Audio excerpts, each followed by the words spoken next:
Hi, my name is Catherine PA, and I've been at Metro City Church for 16 years.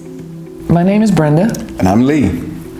And I've been at Metro for 31 years. And I've been a member of Metro City Church for 28 years. I have been here for 21 years. In other words, I've been here since birth. I kept coming back because of this guy. He was here. I wanted to be married again. I had already been married, and I just knew that marriage was in my future. And I wanted a man from Metro. I wanted a man who had been taught under the leadership of Bishop Johnson. I saw a lot of successful marriages here, and I wanted that for my life. One of the reasons why I kept coming back was I was threatened. She said that she wanted to be married to a Metro man. That's not a threat, though. That was a threat? Not a threat? No, that was just what I wanted. That's not a threat. You got what you wanted. I did. Yes, you did. 25 years.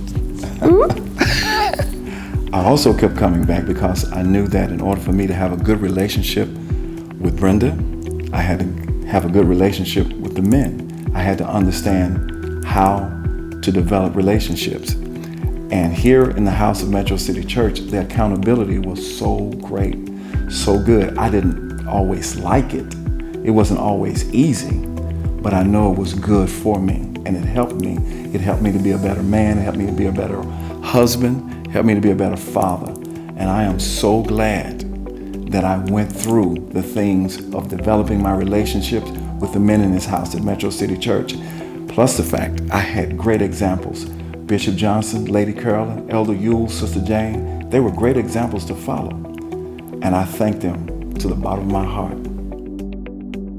I keep coming back to Metro because there's a certain comfort that comes with being around these people. You know, I've been here for so long, and they've seen me grow up. And there's a certain respect that comes with that. They know who I am, they know what I've gone through. And that's just so comforting to know that I can walk through life knowing that these people they've had my back, and they will continue to have my back. I came back because I was 22 years old in Atlanta, about to graduate from college, and I felt like there was something that I needed from my leader specifically. I had a great leader. She was persistently contacting me. She poured her life into me. She was really kind. She would sit there and talk with me about the most basic of things, not only just Jesus and stuff that I absolutely knew nothing about from the Bible, but then also, what's going on with your money or what's going on with your career. And at 22, I'm in Atlanta thinking, I have everything together. I'm a graduate. I don't need anyone, what have you. And at the same time, I have this draw towards this young lady that was so unbelievably kind and poured herself out. So that was definitely what made me come back. The defining moment for me that I called Metro my home is when I was 9 years old. Back in 2007, my dad passed away. And at that time period, when something is taken away from you at such a young age, I had people that stepped in that wanted to always look after me, that always wanted to check up on me to make sure I'm doing well, because there's a lot of things that can happen when you're 9 years old and there's a death in the family, especially when it's one of your parents. But they surrounded me, they comforted me, they always had my back when I needed them the most. And that is something that is one of the best things anyone can ask for. Metro became my home when I was offended by Bishop Johnson during a meeting.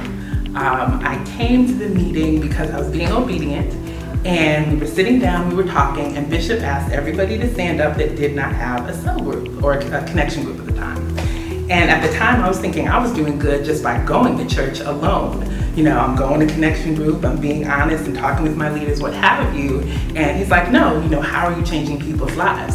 And at first there was part of me that was like, oh my gosh, I'm so offended. Like, what should that really matter? Like, it shouldn't matter. But in reality, when I sat down and realized that I'm thinking the same pouring that someone's giving into me is what I should absolutely be pursuing. My logical mind, like this smart college graduate, wanted to say, no, bounce, it really doesn't matter. It's all about you. But the reality was that the most impactful thing about Metro is what we pour out, not what we receive. The defining moment for me that said Metro is my home was when Lee and I, we were actually having some financial troubles in our marriage, and we were actually about to lose our home. And one of the members here at Metro offered themselves financially to assist us. And I had never had that happen before, where someone put themselves on the line for us. And without any preconditions, they just came to our aid. And you know, we are forever grateful for that couple that came, and it was because the Lord spoke to them about it.